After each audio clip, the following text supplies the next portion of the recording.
동서고금을 막론한 하나의 만고의 진리가 있다면 모든 사람은 죽는다는 것입니다. 물론 기독교는 죽음 이후에도 이어지는 영생에 대하여 증거하고 있습니다. 그럼에도 불구하고 한 번 죽는 것은 하나님께서 정하신 것이고 그 이후에는 심판이 있다고 성경은 증언하죠. 이 땅에서의 삶에는 반드시 끝이 있습니다. 그것을 우리는 종말이라고 부르는데요. 만약 우리가 이 수명을 다해 개인적인 죽음을 맞게 된다면 그것을 개인적인 종말이라고 부를 수 있겠죠. 또 예수님께서 다시 오시는 우주적인 종말도 있습니다. 예수님께서 다시 오실 때 이 첫 세상은 끝나고 이 땅에는 종말이 임하게 될 것입니다. 그러니 우리는 살아서 종말을 맞이하든지 죽어서 종말을 맞이하든지 어떤 식으로든지 종말을 맞이하게 될 거예요. 중요한 것은 종말에 우리의 인생이 평가를 받게 되리라는 것이죠. 최후 심판은 그야말로 우리가 이 땅에서 어떤 삶을 살았는지 하나님께서 우리의 삶을 평가하는 자리가 될 것입니다. 그런데 재미있는 것은 최후 심판의 자리뿐 아니라 개인의 종말, 즉 죽음과 장례식에서도 어떤 식으로든지 그 사람에 대한 평가가 일어나게 된다는 거예요. 물론 장례식의 크기나 조문객의 수가 그 사람이 얼마나 좋은 인생을 살았는지를 말해주는 것은 아니라고 생각합니다. 성대한 장례식을 치를지라도 그 사람의 죽음을 진짜로 슬퍼하거나 추모하는 사람이 없을 수 있죠. 반면에 단 몇 사람만이 참여한 장례식일지라도 그 사람을 정말로 기억하고 사랑하고 슬퍼하며 추모하는 그런 진정성 있는 장례식이 이루어질 수도 있습니다. 그렇기 때문에 저는 더 중요한 기준은 영향력이라고 생각을 합니다. 그러니까 유명하지는 않았더라도 사랑과 선행을 통해 다른 사람에게 깊은 영향력을 끼쳤던 사람은요, 그의 죽음 후에도 오래도록 다른 누군가의 마음의 기억에 남게 될 것입니다. 반면에 많은 것을 가졌고 많은 것을 누렸을지라도 다른 사람을 섬기지 않았고 그 사람들에게 영향력이 없었던 사람은 아무도 그의 죽음을 진짜로 슬퍼하거나 기억하려 하지 않을지 모르죠. 만약 후자와 같은 인생이 있다면 우리는 그러한 인생을 향해 이러한 사자성어로 표현할 수 있을 것 같습니다. 유명무실. 네. 겉은 화려하고 있어 보이지만 실제로는 아무런 실속이 없다라는 사자성어죠. 우리가 무명해 보였지만 유실한 인생이었는지 아니면 유명해 보였지만 무실한 인생이었는지가 반드시 우리의 종말, 특별히 죽음 가운데 드러나게 될 것입니다. 본문은 유명해 보였지만 무실한 인생을 살았던 롯의 종말을 우리에게 보여줍니다. 특별히 롯이 얼마나 유명무실했는지는 소돔과 고모라의 멸망이라는 이 종말의 사건을 통해 드러났죠. 우리가 이미 오래돼서 잘 기억을 못하는 사람들이 있을 텐데요. 창세기 13장을 보면 롯과 아브라함이 완전히 다른 방식으로 인생의 길을 선택해서 나아갔습니다. 중요하게 사용된 표현은 눈을 들어서 보다라는 표현인데요. 아브라함의 경우에는 하나님께서 눈을 들게 하셔서 하나님이 보게 하시는 것을 따라갔죠. 바꿔 말하면 아브라함은 믿음의 눈을 들어서 하나님이 보여주시는 영원한 기업을 쫓아 살았습니다. 반면에 롯은 어땠습니까? 롯은 자기가 눈을 들어서 자기가 보고 싶은 것을 따랐습니다. 즉 안목의 정욕을 따라 이생의 자랑을 쫓아갔던 인생이 바로 롯이죠. 자, 오늘 본문은 그때로부터 약 25년의 세월이 지난 후입니다. 자, 25년이 지났는데요. 아브라함은 어떻습니까? 여전히 가나안 땅을 떠도는 무명한 인생을 살고 있습니다. 25년의 세월 동안 아브라함은 이룬 것이 거의 없어 보였습니다. 그가 가나안 땅에서 얻은 땅이라고는 단 한 줌도 없었고요. 자손도 이스마엘을 제외하고는 아무도 낳지 못했죠. 하지만 성경은 그가 사실은 유명한 자였다라고 이야기를 합니다. 왜? 하나님께서 그의 이름을 알아주셨기 때문이죠. 어느새 아브라함은 지난주에 본 것처럼 여호와의 도를 따라 나그네들을 섬기는 정의와 공의의 백성이 되어 있었습니다. 하나님께서 친히 그 이름을 아시고 그의 간구를 들어주시는 하나님과 친밀한 자가 되어 있었죠. 그렇다면 안목의 정욕을 따라 이생의 자랑을 쫓았던 롯은 어땠는가? 우리가 이 롯의 인생을 살펴볼 때 크게 생각해 봐야 될 부분이 있는데요. 바로 이 롯이 신자와 불신자 그 중간 어디쯤에 위치했던 사람이기 때문입니다. 롯은 하나님을 안 믿는 것은 아닙니다. 것입니다. 왜냐하면 그가 자신의 삼촌 아브라함을 통해서 하나님을 경험을 했기 때문이죠. 오늘 본문을 봐도 하나님에 대한 어떤 인식과 신앙을 가지고는 있습니다. 하지만 온 마음과 또 순전한 마음으로 하나님을 따랐던 사람은 아니죠. 과연 이러한 사람은 어떤 종착지에 도착하게 되는가? 하나님도 섬기지만 또 마음으로는 자기가 원하는 정욕을 따라 살았던 사람들이 도착하게 되는 종착지가 무엇인지를 바로 오늘 본문이 보여주는 거예요. 자, 오늘 본문은 이렇게 시작이 됩니다. 롯이 성문에 앉아 있었습니다. 성문에 앉아 있던 롯은 두 사람을 발견하게 되죠. 자, 이 두 사람은 얼마 전까지 아브라함과 함께 헤브론에 있었던 두 명의 천사입니다.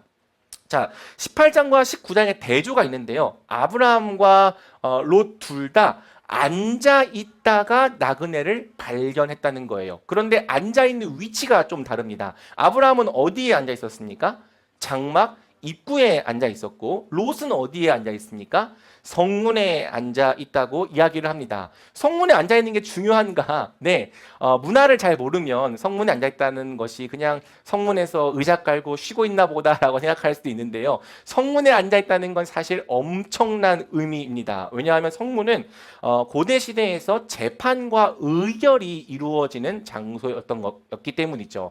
룻기를 보면 보아스가 이 기업물을 자의 자격을 얻기 위해서 성읍의 장로들을 찾아가는데, 장로들을 만나기 위해서 어디로 가는지 아십니까? 성문으로 갑니다. 왜? 그 성읍의 장로들은 성문에 앉아 있거든요.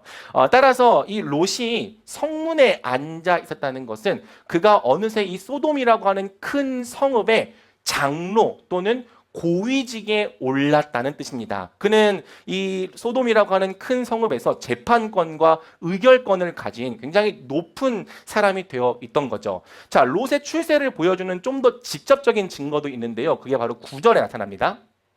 자, 9절을 보면 개역개정 성경으로 봤을 때 이자가 들어와서 거류하면서 우리의 법관이 되려 하는도다라고 이야기를 해요. 개역개정 성경은 법관이 되려 한다라고 되어 있지만 원문은 완료 용법으로 되어 있습니다. 그래서 ESV 성경 같은 경우에는 He has become the judge. 그는 법관이 되었다라고 이야기를 하는 거죠. 그러니까 실제로 롯이 어느새 이방인 출신이지만 국회의원이나 또는 법관 같은 위치에 올라서 소돔 사람들에게 이래라 저래라 하는 굉장히 높은 위치에 올라 있었던 거예요. 그러니까 여러분 한번 생각을 해봅시다. 불과 25년 만에 소돔의 장로 또는 법관이 된 롯과 25년이 지난 뒤에도 아무것도 얻지 못한 채 여전히 유목민 인생을 살고 있는 아브라함, 이 둘 중에 누가 더 성공한 인생으로 보입니까? 25년 뒤에 여러분은 장막문에 앉아있길 원합니까? 아니면 성문에 앉아있길 원합니까? 자기가 눈을 들어 자기가 보고 싶은 것을 억척스럽게 따랐던 롯은 결국 사회에서 인정받는 자리에 올랐습니다. 오늘날에도 대부분 그렇습니다. 이변이 일어나지 않는 한 인생을 걸고 권력과 부를 꾸준히 쫓았던 사람들이 권력과 부를 소유하게 될 거예요. 하이 리스크, 하이 리턴인 경향이 있다는 거죠. 그런데 여러분, 본문이 보여주는 아주 또 재미있는 특징이 있는데요. 롯은 신앙인으로서도 나름 괜찮은 사람이었다는 것입니다. 이것은 그가 나그네를 영접하는 태도에서 보여주죠. 우리 한번 1절과 2절을 같이 읽어보겠습니다. 시작.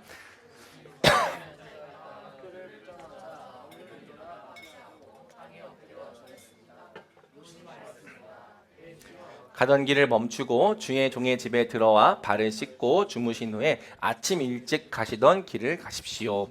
자, 우리가 지난주에 본 것처럼 고대 시대의 나그네를 대접하는 것은 그 사회가 얼마나 정의로운지를 보여주는 지표라고 했습니다. 롯도 나그네를 대접하고 영접합니다. 아브라함만큼은 아니더라도 롯 역시 뛰어난 도덕성과 상식을 갖고 있었던 사람입니다. 특히 당시 이 소돔이라고 하는 도시가 굉장히 타락해 있었던 것을 생각해 보았을 때 롯은 주변 사람들에 비해서 월등히 뛰어난 도덕성을 가지고 있는 사람이었죠. 나그네는 처음에 이 롯의 권면을 거절했지만 롯이 간곡하게 권면한 끝에 나그네들이 롯의 환대를 받게 됩니다. 그리고 롯은 나그네들을 위해 식사를 준비하게 되죠. 자, 여기까지 정리해 봤을 때 우리는 롯의 인물상을 한번 생각해 볼 필요가 있습니다. 롯은 어떤 사람입니까? 롯은요, 놀랍게도 세상에서 성공한 사람임과 동시에 신앙과 도덕성까지 함께 갖춘 사람입니다. 바꿔 말해 세속적인 성공과 신앙이라고 하는 두 마리의 토끼를 다 잡은 위너에 해당하는 사람인 거죠. 오늘날 많은 그리스도인들이 바라는 워너비와 같은 사람이 바로 롯인 거예요. 여러분, 솔직히 우리는 아브라함과 롯 중에 누가 되기를 원합니까? 오늘날 우리가 믿음의 조상이다, 믿음의 조상이다 하고 아브라함을 높여주지만 아브라함은 무명이었습니다. 무명이지만 고난 속에서도 다른 사람을 꾸준히 섬겼던 그런 사람인 거죠. 반면에 롯은 신앙도 좋은데 세상에서도 인정받고 성공한 사람입니다. 그럼 여러분, 우리는 이 둘 중에 솔직히 어떤 사람이 더 되기를 원하냐는 거예요. 그리고 오늘날의 기독교와 교회는 과연 이 둘 중에 어떤 사람에게 박수를 쳐주겠습니까? 누가 대형교회 간증 집회에 불려가겠습니까? 누가 새롭게 하소서 같은 이 TV 프로그램에 나와가지고 간증을 하겠습니까? 롯이 불려가겠어요? 아브라함이 불려가겠어요? 당연히 롯이 불려가겠죠. 저는 아브라함 같은 사람이 나오는 걸 본 적이 없습니다. 신앙도 좋은데 세상에서 성공했다. 그런 사람이 있다면 섭외 1순위죠. 솔직히 까놓고 말해서 우리는 아브라함보다 롯이 되기를 원합니다. 나이 먹고 뭐 이렇다 이런 것도 없이 그저 믿음으로 신실하게만 살았다라는 평가를 받는 사람보다는 세상에서 성공도 하고 인정도 받으면서 신앙도 잘 지키며 살았다. 그런 평가를 받는 사람들이 되기를 원한다고요. 그리고 제가 이 두 개를 대조시키듯 말했지만 사실 세상에서 성공하는 것과 신앙생활 잘하는 것이 꼭 반대되는 개념은 아니잖아요. 그렇죠? 우리에게 영원한 롤모델이 있습니다. 요셉과 다니엘. 하나님을 온전히 쫓았으면서 한 나라의 총리까지 했던, 그래서 많은 사람들이 요셉과 다니엘 하는 거 아니겠습니까?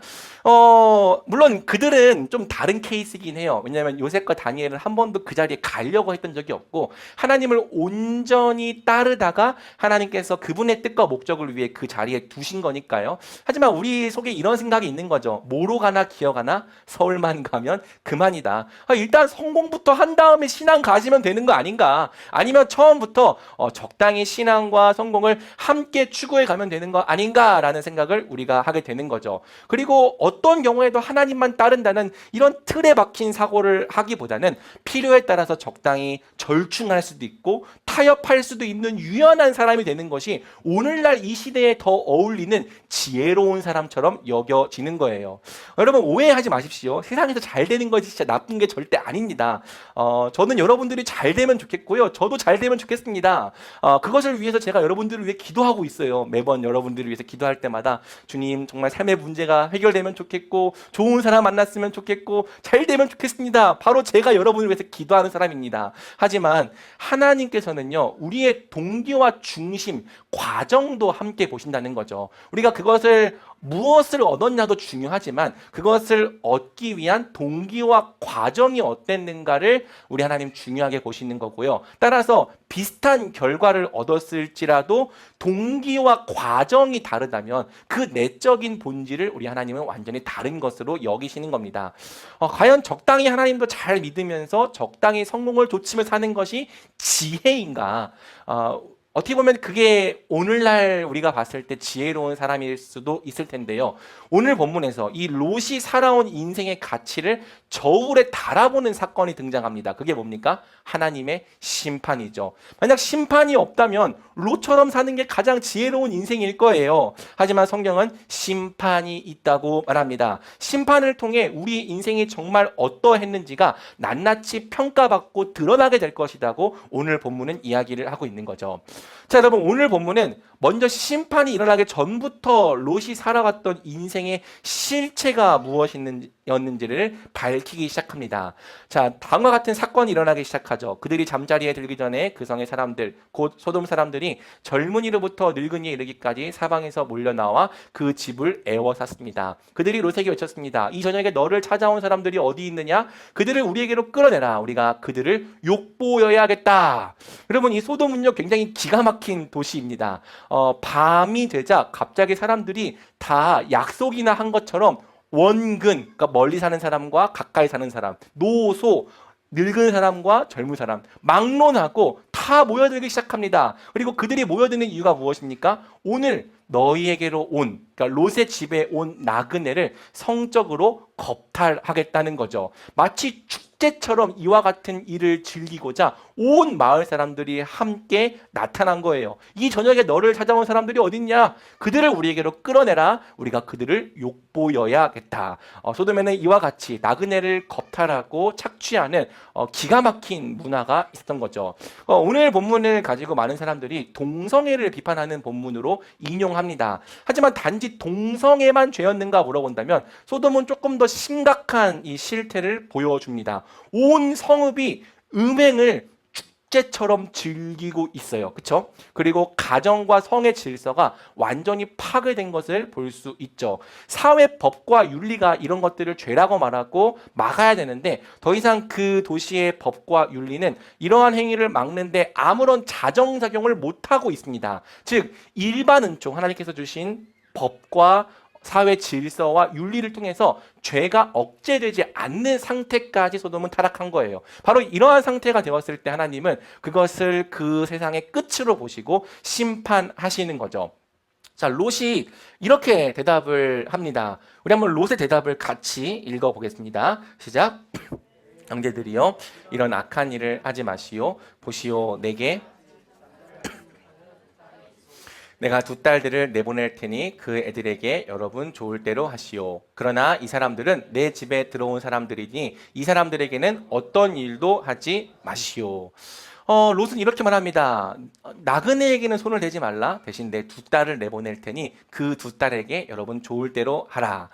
이것은 얼핏 보면 나그네를 보호하려는 좋은 의도로 보일 수 있습니다. 실제로도 좋은 의도였겠죠. 나그네를 보호하려는. 그런데 내 딸을 성적 대상으로 삼으라는 이 말이 굉장히 충격적입니다.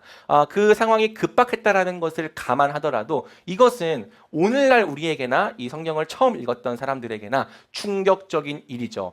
본문이 말하려고 하는 것이 무엇인가? 바로 롯의 생각과 가치관이 어느새 소돔에 물들게 되었다는 거예요. 자, 여러분, 롯이 분명히 소돔 주민들보다는 더 나은 도덕성을 가지고 있습니다. 그게 사실입니다. 하지만 조금만 멀리서 떨어져 보면 롯 역시 50보 100보였던 거죠. 브루스 월키라고 하는 학자는 이렇게 얘기를 합니다. 롯은 어느새 소돔과 고모라의 일원이 되어 있었다. 나도 모르게 내 머릿속과 내 가치관 속에 이 소돔의 타락한 이 관념이 들어와 있었던 것이죠. 그도 그럴 수밖에 없는 게 롯이 소돔에서 산 세월이 몇 년입니까? 약 25년입니다.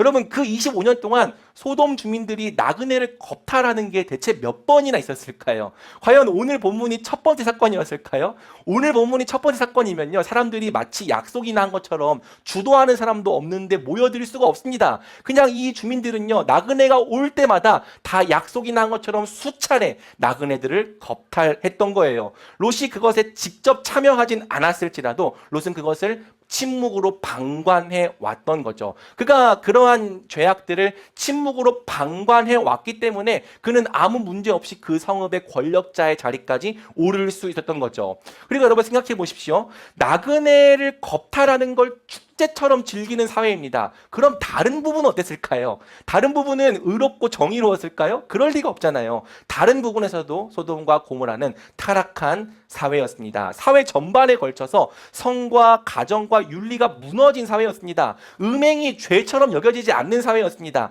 그런 사회에서 롯의 가치관 또한 자연스럽게 소돔에게 물들어갔을 거라는 거죠. 여러분, 오늘날에도 마찬가지 아닙니까? 목회 데이터 연구소의 이 연구 결과에 따르면 20대 크리스찬 중 대략 44%만이 혼전 순결에 찬성한다는 결과가 나왔습니다. 바꿔 말하면 56%는 혼전 순결을 그리스도인이 꼭 지켜야 할 윤리적 가치로 여기지 않게 되었다는 뜻이죠. 왜 그럴까? 비슷한 또래 수준의 청년들의 윤리 수준이 영향을 준 거예요. 내 또래 친구들을 봤을 때 아무도 혼전 순결을 지키려고 하는 사람이 없습니다. 사랑하면 얼마든지 할 수 있는 일이라고 이야기를 하고 있습니다. 심지어 성적으로 방탕하게 살면서 그것을 자랑스럽게 떠드는 사람도 있습니다. 그런 사람들도 있는데 내 연인하고만 사랑을 나눈다는 게 도대체 뭐가 잘못이냐라는 생각이 우리 가운데 들어올 수 있는 거죠. 이것은 일종의 착시 현상입니다. 주변이 온통 까만색이니까 조금만 회색빛이 돌아도 그것이 굉장히 선하고 의롭게 보이는 거예요. 하지만 문제는 하나님의 평가는 상대 평가가 아니라 절대 평가라는 거죠. 그들보다 좀 더 의로웠냐가 평가 기준이 아니라 하나님의 법대로 살았는가가 우리 하나님의 평가 기준입니다. 그렇기 때문에 우리가 마지막 심판 때에 나는 쟤들보다는 깨끗하게 살았습니다라는 말로 변명할 수가 없게 되는 거죠.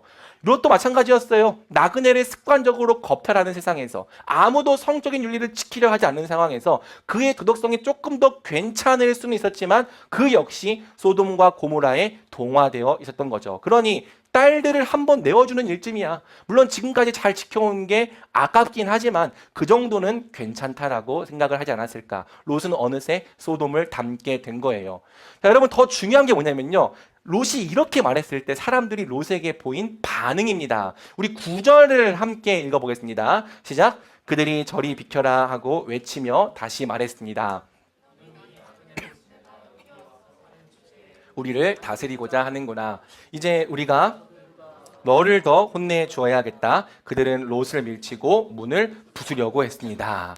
자, 여러분 아까 말했잖아요. 롯이 꽤 높은 사람이었다고. 롯이 형제들아 이런 악한 일을 행하지 말자라고 했을 때 소돔 주민들이 그 말을 들었습니까? 오늘 본문은 전혀 듣지 않았다라는 사실을 보여줍니다. 오히려 더 분개하면서 저리 비키라 하는 모습을 성경은 보여주죠. 소돔 주민들이 보기에 롯의 말이 우스웠던 거예요. 왜? 25년 동안 한 번도 이러한 행위를 악이라고 지적한 적이 없거든요. 그는 항상 이러한 행위를 보면서도 침묵으로 방관해 왔습니다. 그런데 나한테 온 손님이라고 본인들에게 이러한 행위를 못하게 하면서 여러분 이건 나쁜 일이에요 라고 말한다? 우스워 보였고 아니 꼬아 보였던 거죠. 주민들의 눈에 롯의 모든 말과 행동이 위선으로 비쳤던 거예요. 다른 부분에서는 자기들과 거의 똑같이 살아왔던 주제, 어떤 면에서는 이방인으로서 그 성읍에서 성공하기 위해 더 악착같이 자기들처럼 살았던 주제에 갑자기 거룩한 사람 행세를 하니까 꼴보기가 싫은 거죠. 이놈이 나그네로 지내다 여기 와서 사는 주제에 우리를 다스리고자 하는구나, 법관이 되었구나. 이게 무슨 뜻입니까? 네가 뭔데 우리 보고 선하다 악하다 판단질이야, 너나 잘해 라는 뜻이죠. 사람들은 한 번도 롯이 자기들보다 나은 사람이라고 생각해 본 적이 없는 거예요. 아, 롯은 그냥 똑같은 사람이야, 똑같은 인간이야 라고 생각을 했던 거죠. 왜? 롯이 이 땅에서 사는 동안 한 번도 그들과 구별된 모습을 보여준 적이 없기 때문입니다. 만약에 롯이 처음부터 하나님을 경외하는 모습을 보여줬다면 그 주민들이 롯을 비웃긴 했어도 인정을 했겠죠. 아, 쟤는 하나님을 경외하는 사람이야. 오늘날도 마찬가지잖아요. 우리가 예수님을 끝까지 따르면 아, 쟤 참 사회성도 없어. 하지만 쟤는 예수쟁이야. 그런데 롯은요 지혜로웠습니다. 그 사람들과 똑같은 것을 바라보고 그 사람들과 똑같은 것을 악착같이 추구해서 결국엔 출세를 이뤄냈습니다. 똑같이 살 때에는 아무런 말도 안 하다가 갑자기 자기한테 불리한 상황이 되니까 너희는 악하다라고 말하는 것이 우스웠던 거예요. 여러분 이 장면이 보여주는 굉장히 중요한 메시지가 있습니다. 바로 하나님을 온전히 따르지 않았던 인생의 진짜 실체가 뭐냐는 거죠. 겉으로 볼 때는 유명해 보입니다. 겉으로 볼 때는 성공했던 것처럼 보입니다. 겉으로 볼 때는 화려해 보입니다. 하지만 실제로는 세상에 대하여 영향력이 없는 거예요. 바꿔 말하면 유명무실한 거죠. 롯은 성공했습니다. 사회적으로 높은 위치에 올랐습니다. 하지만 거룩한 삶으로 거룩한 영향력을 끼치는 일에는 철저히 무능했습니다. 그가 단 한 번도 하나님을 온전히 따른 적이 없었기 때문이죠. 그의 너무 많은 부분이 세상을 닮아 있었기 때문이에요. 여러분 롯은 이렇게 생각을 했어요. 내가 세상에서 성공했기 때문에 윤리적으로도 당연히 영향력이 있을 것이다. 내가 성공한 사람이니까 이렇게 한마디 하면 그 말이 영향력이 있을 것이다. 하지만 실제로 사람들은 롯을 거룩한 사람으로 여기지 않았고 롯의 윤리에 있어서는 어떠한 영향력도 받지 못했죠. 롯이 이런 악한 일을 행하지 말라라고 말하니까 네가 뭔데 우리를 가르치려 드냐? 오히려 조롱하고 반발했습니다. 세상의 기준으로 성공한 사람은 맞지만 거룩한 영향력을 끼치는 데에는 철저히 무능력한 사람이 바로 롯이었던 거예요. 여러분 지금은 많이 사그러들었지만 한국 교회 안에서 선풍적인 인기를 끌었던 한 가지 사상이 있었습니다. 고지론이라고 하는 사상이죠. 들어본 적이 있습니까? 고지론이 뭐냐면요, 그리스도인들이 사회에서 성공하고 출세해야 된다는 거예요. 그리스도인들이 이 사회에서 높은 위치에, 사회적으로 출세한 위치에 올라가게 된다면 자연스럽게 기독교의 영향력이 커지고 또 사람들이 그 신앙적으로도 영향을 받게 될 거라고 하는 이론이고 사상이었죠. 여러분, 이러한 고지론은 한국교회 안에서 무척이나 환영받았습니다. 왜? 세상에서의 성공과 신앙을 함께 추구하며 살아야 된다는 아주 기쁜 정당성을 부여해 주었기 때문에. 실제로 꽤 많은 기독교인들이 사회적으로 높은 위치를 차지했습니다. 한국교회는 더 이상 사회의 소수 세력이나 비주류 세력이라고 말하기가 어려워요. 왜? 장로 대통령을 배출했습니다. 장로 장관을 배출했고요. 장로 국회의원이 수두룩하고요. 장로 CEO, 장로 고위층을 배출해낸 이 세력이 기독교입니다. 그러니까 어떻게 보면 기독교는 오늘날에는 소수 세력보다는 기득권이 되었다라고도 말할 수 있겠죠. 그런데 사회적으로 높은 위치를 점했던 그 기독교인들을 통해 정말 기독교가 세상에 더 거룩한 영향력을 끼쳤는가? 그러한 자리에 올라간 사람들을 통해서 사람들이 믿음과 회개의 반응을 보이면서 하나님을 믿게 되었는가? 세상이 더 정의로워졌는가? 물어봤을 때 우리는 고개를 왜 갸우뚱하게 되는 걸까요? 혹 그 사람들을 통해서 기독교가 더 많은 비난과 또 조롱을 받게 되었다면 그 이유는 대체 무엇일까? 우리가 생각해 볼 필요가 있는 거죠. 여러분, 세상의 권력과 달리 하나님 나라의 영향력은 세상에서 얼마나 높은 위치를 차지하는가에 의해서 발휘되는 것이 아닙니다. 하나님 나라의 영향력은 하나님을 얼마나 온전히 믿고 따르는가를 통해서 발휘되는 거죠. 지위가 높든지 낮든지 상관없습니다. 두 마음을 품지 않고 하나님을 온전히 따르려고 할 때 바로 우리를 통해서 거룩한 영향력이 세상에 끼쳐지게 되는 거예요. 하나님을 믿는다고 말하지만 한 번씩은 세상과 똑같은 것을 바라고 세상과 똑같은 선택을 한다면 세상은 우리를 위선자로 볼 것입니다. 횟수의 문제가 아니에요. 여러분, 99번 선한 거를 택했지만 한 번 악한 거를 택하면 사람들은 그 사람을 선한 사람이라고 생각하지 않습니다. 속으로는 똑같이 우리와 같은 마음을 품고 있었던 사람이라고 생각하는 거죠. 위선자라고 생각하는 거예요. 자, 그렇게 우리가 위선자로 여겨지는 상태에서 이것은 죄다, 이것은 악이다라고 말한다면 더 거룩한 사람인 것 마냥 세상을 가르치려 든다면 세상은 우리를 우습게 여기는 거죠. 그런 상태에서 회개라고 말한다면 듣고 두려워하며 떨기보다는 이 위선자들아, 너네들이나 똑바로 잘 살아라 비웃고 조롱하는 겁니다. 여러분, 예수님의 말씀을 우리가 좀 기억할 필요가 있습니다. 마태복음 6장 24절을 같이 읽어볼게요. 시작. 아무도 두 주인을 섬기지 못한다. 다른 한쪽을 사랑하거나 한쪽을 중히 여기고 다른 한쪽을 무시할 것이다. 너희가 하나님과 재물을 함께 섬길 수 없다. 여러분, 왜 우리가 두 주인을 함께 섬길 수 없습니까? 우리는 두 주인을 함께 섬길 수 있을 것 같잖아요. 이 주인 말도 듣고 저 주인 말도 들을 수 있을 것처럼 생각을 합니다. 하지만 예수님께서 하시는 말씀이 뭐죠? 주인이 두 명이라면 반드시 한쪽을 더 미워하고 한쪽을 더 사랑하게 되는 일들이 일어날 거라는 거예요. 어떤 이 가치가 충돌할 때 한쪽의 말을 더 중하게 여기지만 한쪽의 말을 무시하는 일들이 우리 삶 가운데 일어날 수밖에 없다는 거죠. 그러니까 세상도 사랑하면서 하나님도 적당히 잘 섬기겠다는 말의 진짜 뜻이 무엇인 줄 압니까? 바꿔 말하면 하나님의 말씀을 적당히 포기하며 살겠다는 뜻입니다.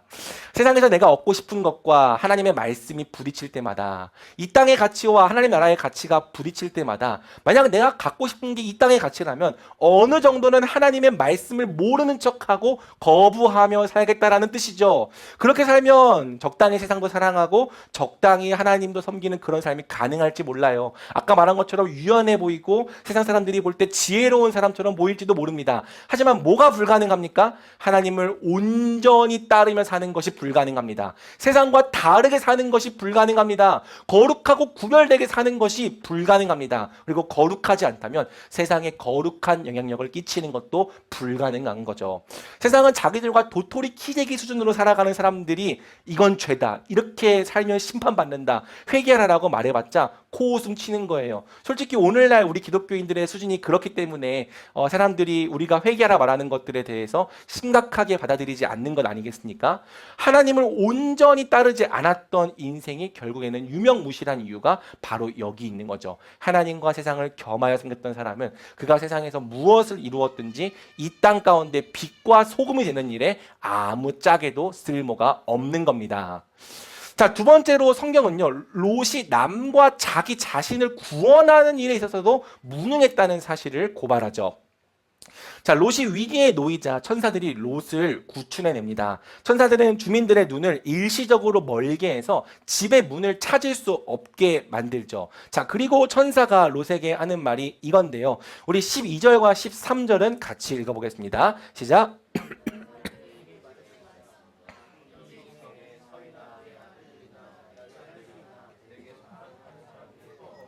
그들을 모두 이곳에서 내보내거라. 우리가 이곳을 멸망시키려고 한다. 이들의 죄로 인해 여호와께 부르짖음이 크므로 여호와께서 이곳을 멸망시키기 위해 우리를 보내셨다. 천사들은 말합니다. 여기 이 성의 사위나 네 아들들이나 네 딸들이나 내게 속한 다른 사람들이 또 있냐? 그들을 모두 이곳에서 내보내라. 왜? 앞으로 하나님께서 이곳을 멸하실 거기 때문에. 이제 롯은 자기에게 속한 사람들을 구원해야 한다는 사명을 부여받았습니다. 롯에게 속한 사람들이라면 누구든지 가서 롯이 이러한 심판에 대한 사실을 알리고 이 멸망당할 성읍으로부터 끌어내야 하는 거죠. 롯이 처음부터 누굴 찾아갑니까? 바로 자신들의 사위를 찾아갑니다. 어서 서둘러 이곳을 떠나야 하네. 여호와께서 이 성읍을 멸망시키려 하신다네. 그런데 사위들이 어떻게 반응합니까? 그의 사위들은 그 말을 우습게 여겼습니다. 개역개정 성경을 보면 사위들이 그 말을 농담으로 여겼다라고 되어 있죠. 여러분, 왜 사위들이 롯의 말을 농담으로 여겼을까요? 그동안 롯은 마치 심판이 전혀 없을 것처럼 이 세상을 사랑하며 살아왔습니다. 이 땅에서 잘 되고 성공하고 높은 위치를 차지하는 게 그의 인생의 거의 목표의 전부였다고요. 그런데 갑자기 이제 와서 곧 심판이 닥칠 테니 이 성읍을 떠나야 한다라고 말해봤자 그 말이 사위들에게는 우스갯소리로 들리는 거죠. 아이고, 우리 장인어른, 예비 장인어른 농담도 참 잘하시네. 여러분, 롯의 설득은 동틀 때까지 계속되었던 것 같습니다. 천사들의 말처럼 롯은 어쩌면 본문에는 안 나와 있지만 사위들만 설득한 것이 아니라 자기에게 친했던 사람들, 또 자기에게 속했던 사람들을 찾아가서 어떻게든 그들을 끌어내려고 애썼을지도 모릅니다. 하지만 아무도 롯의 말을 진담으로 듣지 않죠. 보다 못한 천사는 네 아내와 네 딸이라도 빨리 데리고 나가라고 재촉합니다. 롯이 자기와 함께 심판을 피하도록 그 성읍에서 끌어낸 사람은 아내와 두 딸 외에는 없었던 것이죠. 롯의 신앙은 다른 사람을 구원하는 일에 무능했던 거예요. 25년 동안 롯이 그곳에 살았는데 롯을 통해서 하나님을 알게 된 사람이 그 땅에 아무도 없는 거죠.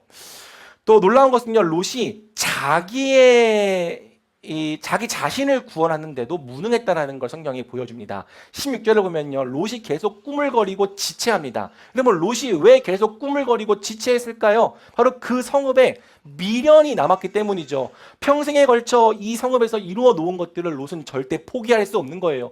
내가 이 성읍에서 얼마나 노력해서 이 성읍의 법관이 되고 장로가 되었는데, 내가 얼마나 노력해서 이 많은 재물들을 모았는데, 분명히 심판이 임하면 그 모든 것들이 다 쓸모가 없게 될 텐데도 이 성읍에서 얻은 지위, 이 성읍에서 얻은 모든 재물들이 너무 아쉬워서 롯은 도무지 떠날 수가 없는 거죠.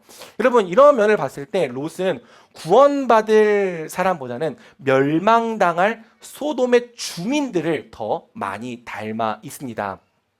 성경은 분명히 말해요. 롯이 구원받은 이유는 롯의 의로움 때문이 아니었다. 롯의 믿음 때문이 아니었다. 오직 하나님의 자비 때문이었다. 여호와께서 자비를 베푸신 것입니다. 롯이 계속 꾸물거리자 천사들은 아예 롯과 그의 아내와 그의 두 딸의 손을 붙잡고 성 바깥까지 데리고 나가주죠. 이 정도면 거의 구원을 떠다 먹여준 거라고 할 수 있습니다. 그리고 천사가 계속 롯이 꾸물거리니까 이렇게 경고를 합니다. 노란색 글씨만 볼게요. 너는 목숨을 건지기 위해 도망가거라. 뒤를 돌아보지 마라. 평원에 멈춰서지 말고 산으로 도망가거라. 그렇지 않으면 너희도 다 멸망하게 될 것이다. 이게 무슨 뜻이냐? 하나님께서 멸하실 이 성읍에 미련을 두지 말라는 거죠. 그런데도 롯은 계속해서 꾸물거리면서 말합니다. 우리 좀 긴 말씀이지만 18절부터 20절까지의 말씀을 함께 읽어보겠습니다. 시작. 롯이 그들에게 말했습니다.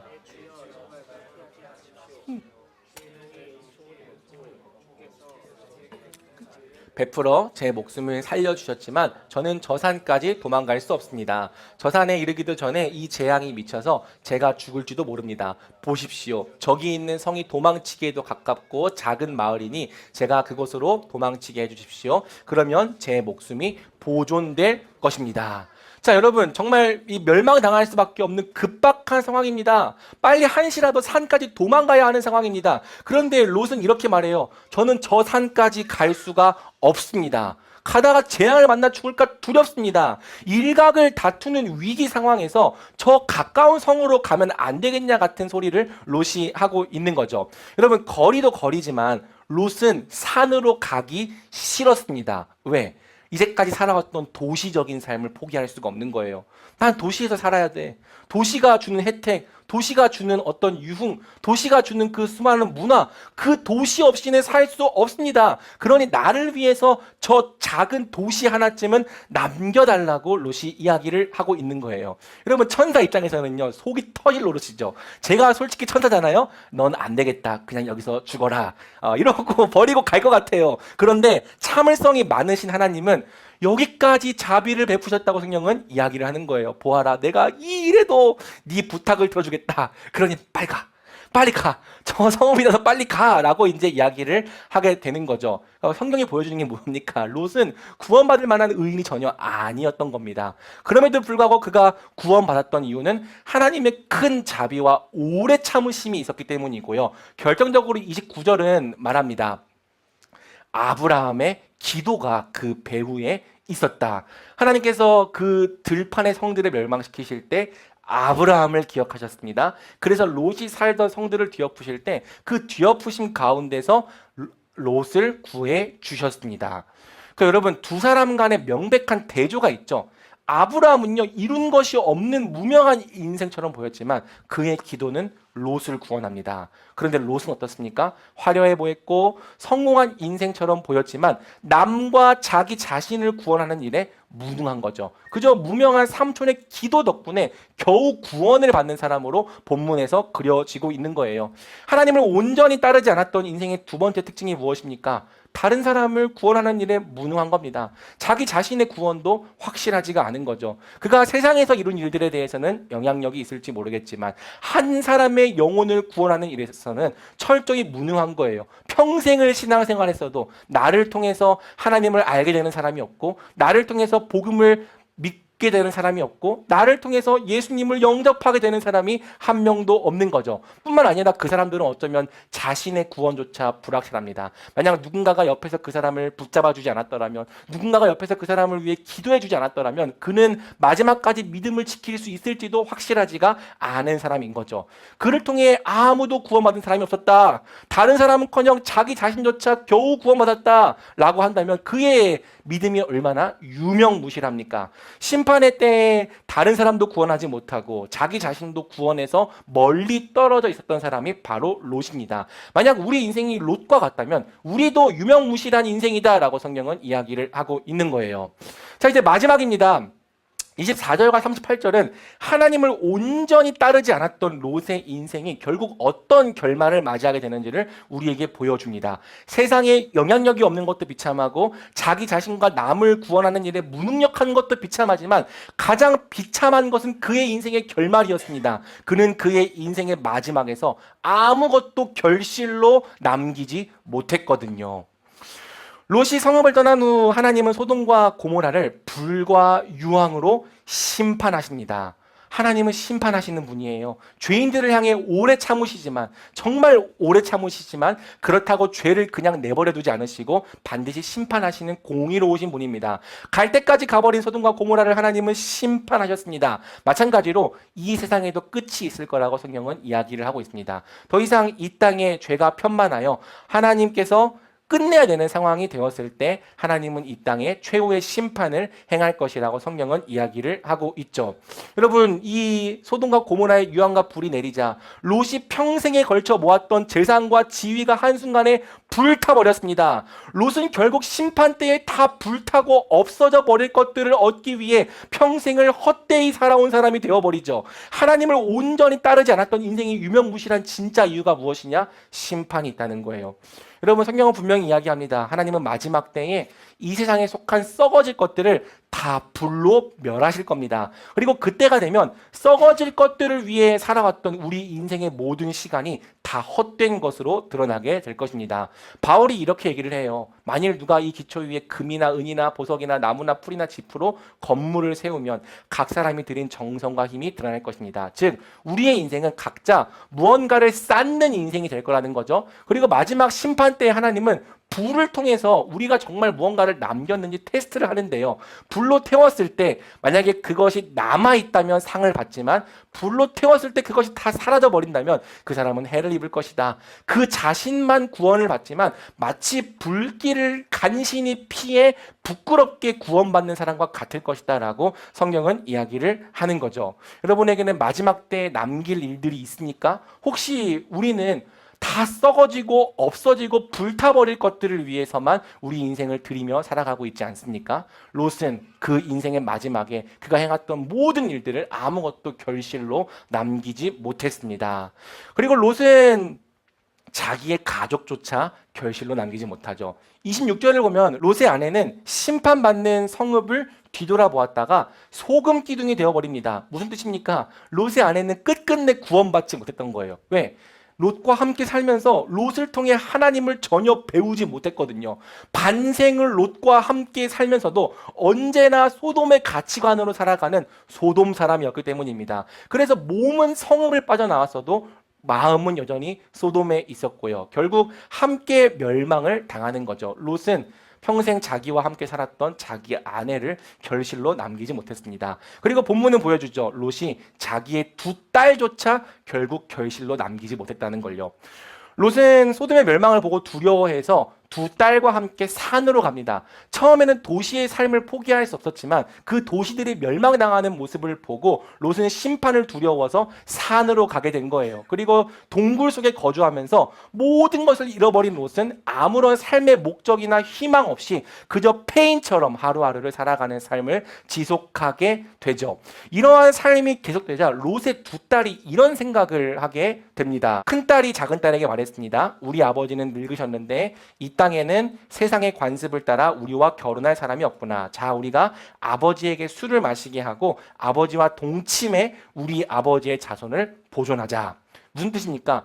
이 세상의 도리와 관습을 따라서는 우리의 배우자가 될 사람이 없기 때문에 아버지랑 관계를 맺자. 아버지에게 술을 마시게 해서 아버지와 동침하는 것으로 후손을 보존하자. 롯의 두 딸도 롯으로부터 배운 것이 없었습니다. 도리어 그 아버지의 그 딸이 되어 있었죠. 롯이 자기의 두 딸을 소돔 사람들에게 성적 대상으로 놓으려고 했던 것처럼 두 딸 역시 자기 아버지를 성적인 대상으로 삼습니다. 생각하는 방식이 완전히 소돔적이죠. 근친상간에서라도 자손을 이어나가자는 소돔적인 해결책을 선택하고 있는 거예요. 결국 그 두 딸은요, 아버지로 말미암아 자식을 낳습니다. 첫째 딸의 아들의 이름은 모압인데요. 이것은 from father, 아버지로부터 나왔다라는 뜻의 이름입니다. 그리고 둘째 딸의 아들의 이름은 벤 암민데요. 이것은 son of my family, 내 근친의 아들이다라는 뜻이죠. 두 딸 모두 아버지를 통해 자녀를 낳고 그것이 마치 자랑스러운 일인 것 마냥 자기 아들의 이름으로 붙여 놓은 거예요. 이 모압과 베남미가 나중에 모압 족속과 암몬 족속의 조상이 되죠. 그리고 이 모압 족속과 암몬 족속은 철저히 하나님과 상관없는 민족이 됩니다. 심지어 하나님의 백성을 저주했다가 심판받는 민족이 되죠. 롯의 신앙이 두 딸과 두 손주들에게 또 자손들에게 전혀 이어지지 않았던 거예요. 롯은 그 자기 대에서 신앙이 끊기게 되는 거죠. 그의 인생의 마지막에서 아무런 결실을 남기지 못했던 사람, 그저 아브라함의 기도 덕분에 그 자신만 구원을 받고 끝나게 된 유명무실한 인생, 그게 롯의 인생이었다고 성경은 이야기를 하고 있는 겁니다. 여러분, 하나님을 온전히 따르지 않았던 인생의 비참함이 이겁니다. 아무런 결실이 없어요. 하나님을 안 믿는 것은 아니지만 결국 내가 눈을 들어 내가 보고 싶은 것을 바라보며 살아갔던 사람들의 결말이 이것이다라고 성경은 이야기를 하는 거죠. 안목의 정욕을 따라 이생의 자랑을 좇으며 살았던 사람의 결말은 이것이다. 그에게는 아무런 결실이 없다. 세상의 기준으로 봤을 때 그의 인생이 지혜로워 보였을지라도 하나님의 심판 앞에서 그의 인생은 미련하고 무가치한 것으로 드러나게 된 것입니다. 그가 행했던 모든 일들과 얻었던 모든 것들이 마지막 때에 불타 없어지고 다 헛된 것으로 드러나게 되는 거죠. 그가 남기는 사람도 한 명 없게 되는 거예요. 오직 그 자신만이 불 가운데서 겨우 구원을 받죠. 이런 인생이 정말 우리가 부러워해야 하는 인생인지를 우리는 고민해 볼 필요가 있는 겁니다. 말씀 맺겠습니다. 우리 예수님께서 하시는 말씀은 이것입니다. 우리 같이 읽어보겠습니다. 시작. 자식과 형제 혹은 자매와 자기 생명일지라도 나보다 더 사랑하면 내 제자가 될 수 없다. 누구든지 자기 십자가를 지지 않고 나를 따르는 사람은 내 제자가 될 수 없다. 여러분, 하나님도 섬기고 세상도 적당히 섬기겠다는 것은 결코 지혜가 아닙니다. 우리 예수님은 그분 자신을 절대적인 1순위로 두어야 한다고 요구하십니다. 누구든지 예수님을 가장 사랑하지 않는 사람, 예수님의 제자가 될 수 없습니다. 누구든지 자기 십자가를 지고 자기를 부인하며 예수님을 따르려고 하지 않는 사람, 그 사람 역시 예수님의 제자가 될 수 없습니다. 성경은 그 어디에서도 두 마음을 허락하지 않습니다. 하나님이 우리에게 요구하시는 마음은 오직 나뉘지 않는 마음, 온전한 마음이죠. 같은 문맥에서 예수님은 이 온전한 믿음을 소금의 짠맛이라고 말씀을 하세요. 소금은 좋은 것이다. 그러나 소금이 짠맛을 잃으면 무엇으로 다시 짜게 하겠느냐? 그것은 땅에도 거름에도 쓸모가 없어 밖에 내버려진다. 귀 있는 사람은 들으라. 우리 하나님의 백성이 잃지 말아야 될 짠맛은 온전한 마음입니다. 이 온전한 마음을 잃어버릴 때 우리는 쓸모가 없어 밖에 내버려지는 자가 될 것이다 라고 예수님 말씀하시는 거죠. 아브라함과 롯의 결말을 보면서 가장 지혜로운 길을 선택하는 여러분들이 되면 좋겠습니다. 세상에서는 유명하지만 하나님 앞에서는 무실한 자가 되겠습니까? 아니면 세상에서는 무명할지라도 하나님이 기억하시는 사람, 하나님이 그 이름을 아는 유실한 자, 열매 맺는 사람이 되겠습니까? 아브라함과 롯의 인생 중 누구의 인생이 이제 여러분의 눈에 더 가치 있게 보입니까? 만약 여러분의 눈과 귀에 아브라함과 같은 인생이 더 귀하고 존귀하게 보인다면 오늘 우리가 해야 될 일은 딱 한 가지입니다. 마음을 나누지 말고 온전한 마음으로 하나님을 좇으십시오. 오늘 이 시간부터 여러분의 눈을 들어서 영원한 하나님 나라를 바라보며 살아가십시오. 그 길을 걸어가다 보면 우리는 반드시 아브라함과 같은 종착지에 도착하게 될 것입니다. 바로 우리 말씀에 심기는 교회 모든 성도들이 아브라함과 같은 온전한 믿음으로 하나님을 따르는 자들이 되기를 주님의 이름으로 축복합니다. 아멘.